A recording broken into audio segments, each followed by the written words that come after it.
The Fedbank Financial Services IPO opens today. Why not get you a quick primer in terms of what you need to know about the company, and then we'll hop across to the management. They're waiting by in the studios. But Abhishek is with us to tell us the basic details. Abhishek, tell us about the company.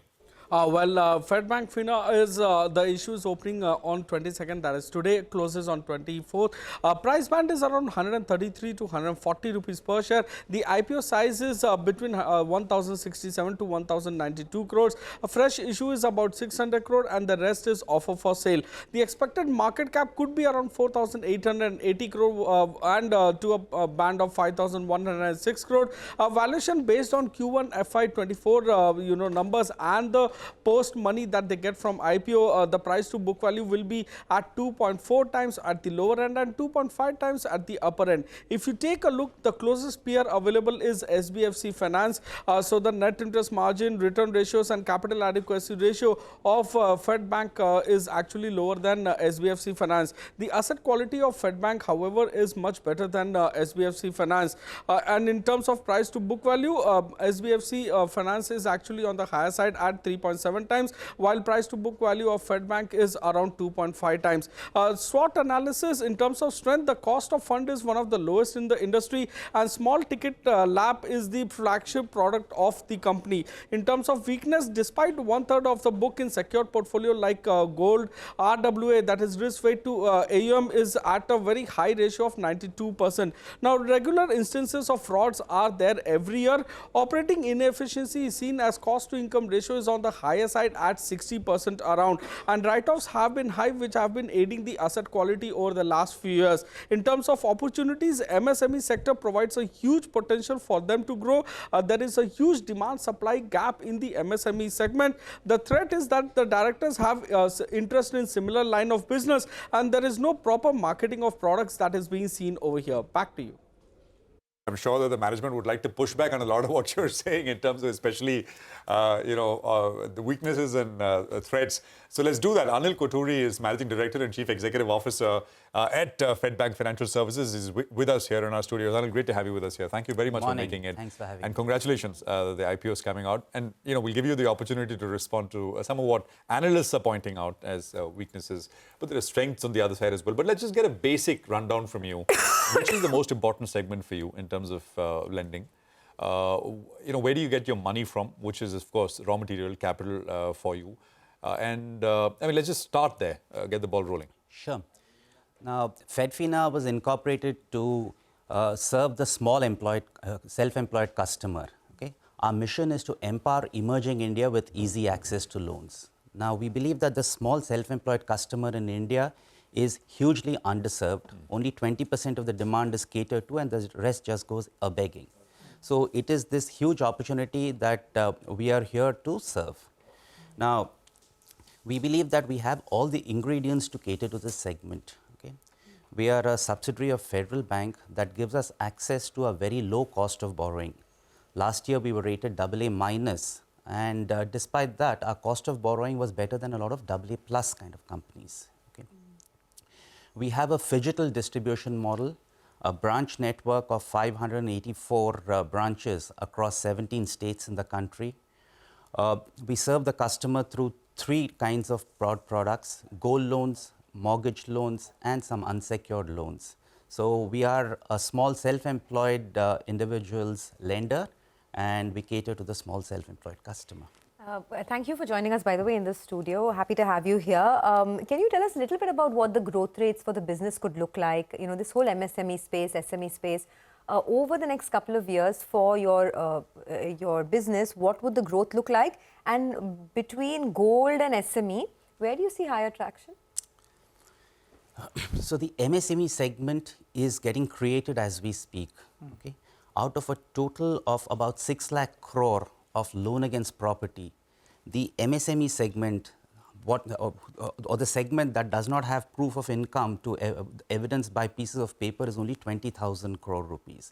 And that is a segment that has grown from nearly zero about 10 years ago, and it's only 3% of the overall industry. So it's growing, it is getting created as we speak.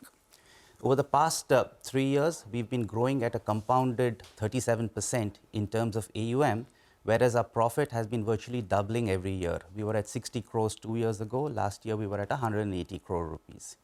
Okay. Now, in terms of the composition of the portfolio, there's going to be a bias towards small mortgages. That's chiefly because of the behavioral tenure of these loans is about 8 years. So, with every passing month, the concentration of small mortgages in the portfolio will keep increasing. So, the 37% growth that you've been doing up until now, is it something that is sustainable, or is it because it's come off a low base?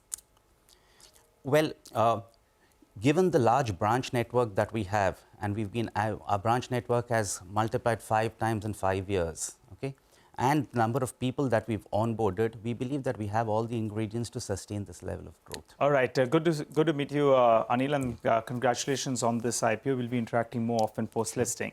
Give us a couple of numbers then. Post this fundraise, what does your capital adequacy ratio move to? Point number one.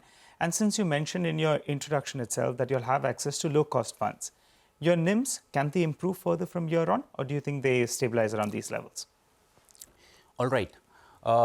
First up, our capital adequacy will improve by a third. Our tier 1 will go up from about 15% to about 22% immediately after we raise funds, and that should be good enough to take us through the next 3 years in terms of asset growth. Got it. Okay.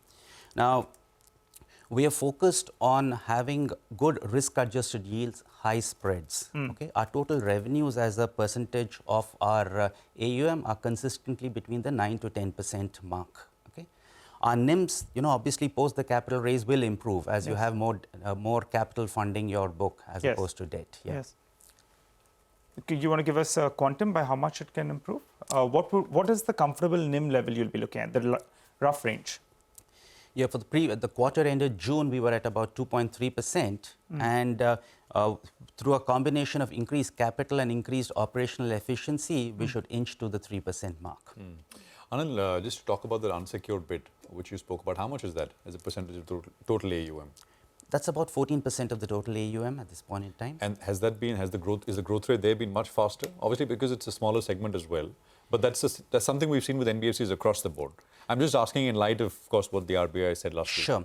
No, actually, we have consistently retained the unsecured lending portfolio at less than 15% over the past few years. While unsecured has been growing, the secured book grows even faster. That's because the unsecured book runs off in 30 months, whereas the secured portfolio stays for 8 years. So that's why the proportion of secured businesses in the book will keep increasing with every passing On the quarter. mortgage side, which is what you said, the focus is, that share will keep growing. What is the ticket size and for these loans on the mortgage side? Our small mortgage customer is typically somebody who earns 5 lakh rupees per annum, and we give him a loan of an average of 12 to 13 lakh rupees. I think now is that time when you have to address all the threats and weaknesses that Prashant was talking about earlier. One of them is, that one common concern is that your operating efficiency is on the lower side because you pay commission to agents to get you loans. Now, if you want to address that and, what the way forward would look like. Actually, 92% of the customers on our book have been directly originated. Okay. And in fact, what you're calling cost, I would actually view as investments, because what we've done is to multiply our branch network 5-fold over the past 5 years.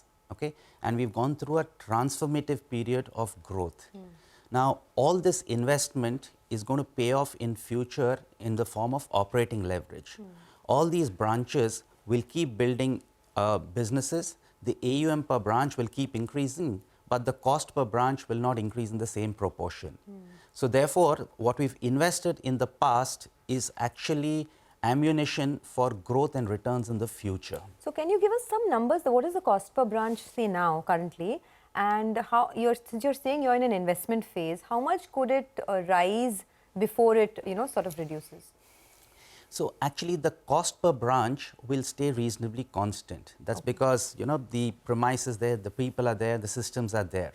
But what's going to happen is that the AUM per branch will keep building. To give you a unitary example, let's say you spend 1 lakh per month on a branch. At the end of the first month, your AUM is 1 crore rupees. At the second month, it is 2 crore rupees. At the end of the 50th month, it is 50 crore rupees, less repayment. Say it's 40 crore rupees. So at the end of the 50th month, you have an AUM of 40 crore rupees, which the branch is supporting, as opposed to 1 crore at the end of first month. So as the branches grow in vintage, the AUM in build and the operating leverage will play out. And that really is what Fedfina is all about at this point in time. All right, Anil, we'll leave it there. Thank you very much for dropping by and a great conversation. Good luck with the IPO. Thank you very much for having me here.